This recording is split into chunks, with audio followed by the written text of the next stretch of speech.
This is Aeneid, Book 1, 712 to 719. This is the seduction of Dido.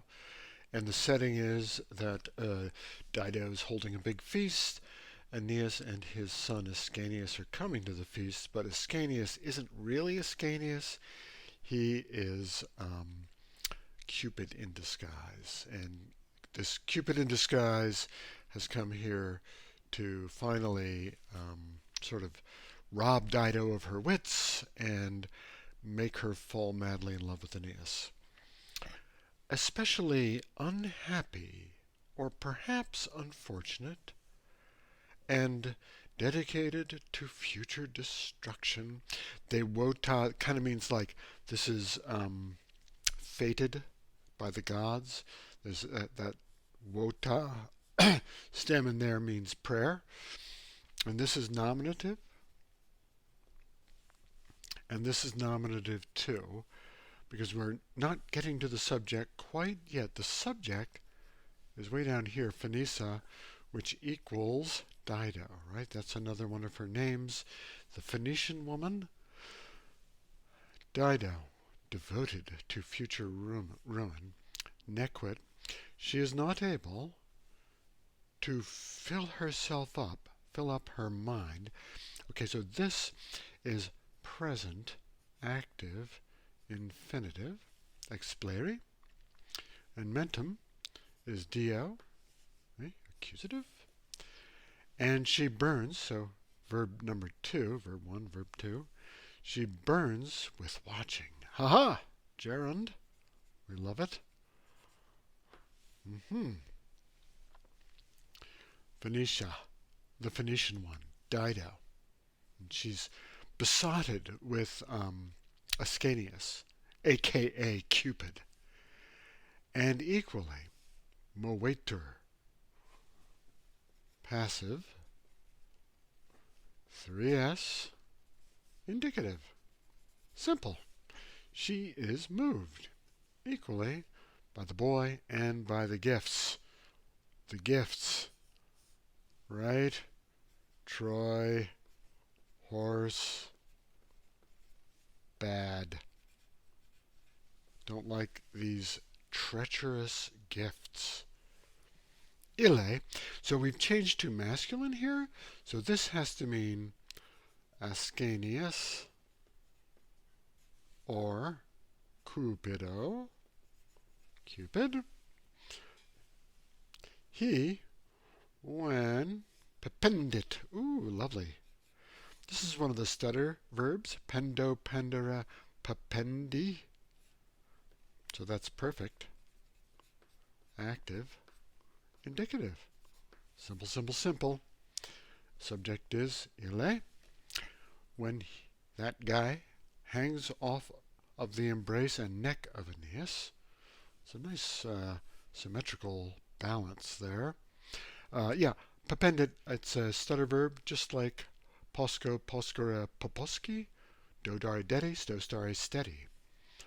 And verb 2, verb 1 up here, he has filled up or satisfied magnum amorem, the great love, falsi genitoris. Ooh, hey, B, V, B, A.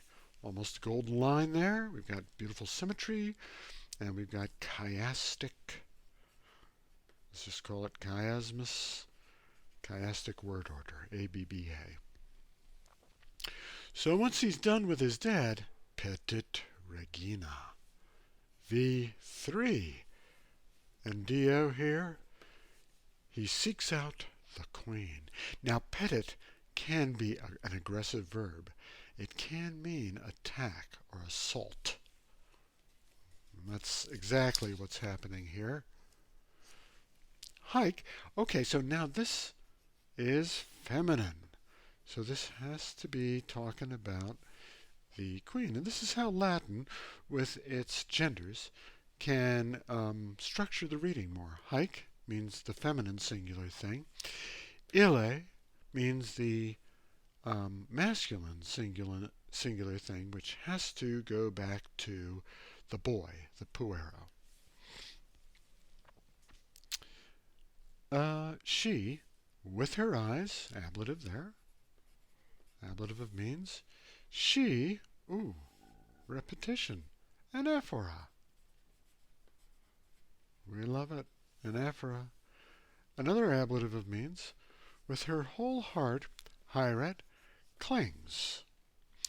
And all the while, in her lap, or, the curve that your body forms when you snuggle someone, in her curve she snuggles. Dido, she's the subject.